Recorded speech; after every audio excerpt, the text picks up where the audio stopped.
પૂર્વ પ્રમુખો હોય, પૂર્વ મંત્રીઓ છે, પૂર્વ મહામંત્રી, ચાલુ મહામંત્રી, તમામ નેતાઓ છે એ એક બાદ એક પ્રદેશ કાર્યાલય ખાતે પહોંચ્યા છે. એક બૂથના પ્રભારીથી લઈ અને બૂથ પ્રમુખ અને આજે પ્રદેશ પ્રમુખ સુધીનો એમનો જે કાર્યકાળ છે એ આજથી શરૂ થશે અને પ્રદેશ પ્રમુખ તરીકે આજે તેઓ સત્તાવાર વિધિવત ચાર્જ સંભાળશે. સંગઠનના નેતાઓ છે તે અહીંયા એક બાદ એક આવી રહ્યા છે.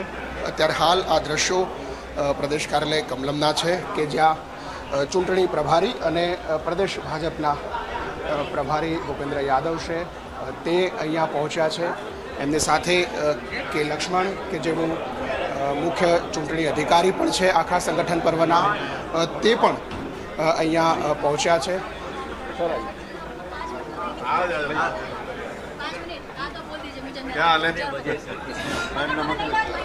ભૂપેન્દ્ર યાદવ પણ અહીંયા પહોંચ્યા છે અને સાથે વિધિવત ચાર્જ તેઓ સંભાળશે. સંગઠન પર્વના ઇન્ચાર્જ તરીકે તેઓ અત્યારે ગુજરાત અહીંયા પહોંચ્યા છે અને તે મયંક નાયક છે.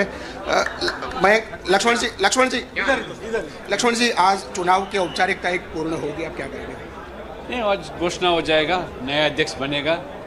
गुजरात में तो पहले से संगठन मजबूत है और मजबूत बनाएंगे संगठन. कहा जाता है कि जो लोकल बॉडीज इलेक्शन है उससे पहले ओबीसी मत अपने हस्तक करने के लिए ओबीसी को प्रमुख दिया. नहीं, देश भर में मोदी जी आने के बाद ओबीसी समाज का महत्व दिया जा रहा है, संगठन में भी और सरकार में भी.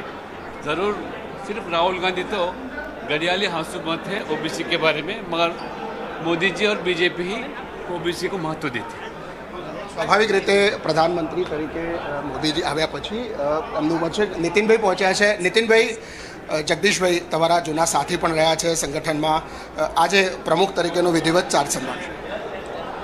ભારતીય જનતા પક્ષના નવા અધ્યક્ષ તરીકે ગઈકાલે માનનીય શ્રી જગદીશભાઈ વિશ્વકર્માના નામની જાહેરાત થઈ છે અને આજે અહીંયા કમલમ ખાતે હજારો કાર્યકરોની ઉપસ્થિતિમાં, સેંકડો નેતાઓની ઉપસ્થિતિમાં, અનેક હોદ્દેદારોની ઉપસ્થિતિમાં અને કેન્દ્રીય અમારા મંત્રી માનનીય ભૂપેન્દ્ર યાદવજી અને અન્ય મહાનુભાવની ઉપસ્થિતિમાં આજે એમને પદગ્રહણ કરવામાં આવશે.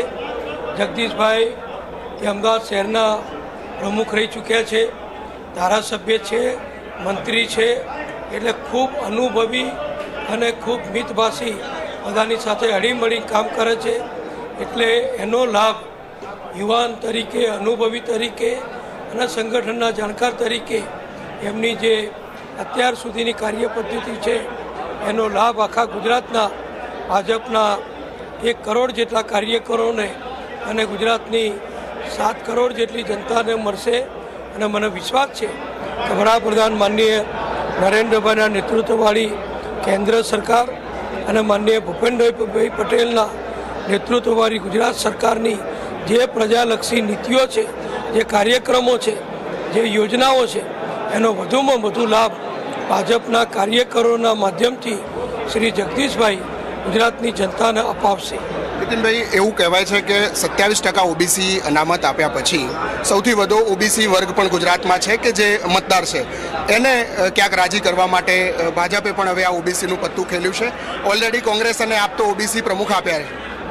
ને આમાં કોઈ પત્તું ખેલવાનો સવાલ નથી. ભારતીય જનતા પક્ષનું તો સૂત્ર છે, માનનીય નરેન્દ્રભાઈએ જે વિશ્વ પ્રસિદ્ધ કર્યું છે કે સૌનો સાથ, સૌનો વિકાસ, સૌનો વિશ્વાસ અને સૌનો પ્રયાસ. એટલે બધી જ્ઞાતિઓ, બધા સમાજો, દરેક વર્ગોને, દરેક વિસ્તારોને, પુરુષોને, મહિલાઓને, યુવાનોને બધાને સાથે રાખી અને ભારતીય જનતા પક્ષ ચાલે છે. અને યોગ્યતા, અનુભવ અને જરૂરિયાત પ્રમાણે ભારતીય જનતા પક્ષનું અમારું મોવડી મંડળ નિર્ણયો કરતું હોય છે. એ પ્રકારનો આ નિર્ણય છે. એટલે આમાં કોઈને આપવું કે ના આપવું એવો કોઈ પ્રશ્ન નથી. એક જોવા મળ્યું કે સી.આર. પાટીલના સમયમાં જૂના લોકો જે છે એમની ક્યાંક નારાજગી હતી, અથવા તો ઉત્તર ગુજરાત અને સૌરાષ્ટ્ર એવું હતું કે દક્ષિણ ગુજરાતથી જ બધું ચાલે છે, અમારે શાંત રહેવાનું છે, એવો માહોલ પણ બન્યો. એના કારણે બનાસકાંઠા બેઠક પણ ગઈ ને છેલ્લે વિસાવદરની પણ પરિણામ જોવા મળ્યું. નહીં, એવી કોઈ વાત નથી. જુઓ, ગુજરાતમાં અમે 156 સીટો જીત્યા એ પણ સી આર પાટીલના નેતૃત્વમાં જીત્યા છીએ. લોકસભાની ફક્ત એક સીટ એ થોડા માર્જિનથી અમે હાર્યા તો એ વાત સાચી છે. બાકી બધું ગુજરાતમાં તમામ નગરપાલિકાઓ, તાલુકા પંચાયત અને શહેરી વિસ્તારોની જે મહાનગરપાલિકાઓ, બધું જ લોકશાહીનું ચૂંટાયેલું માળખું એ ભારતીય જનતા પક્ષનું છે.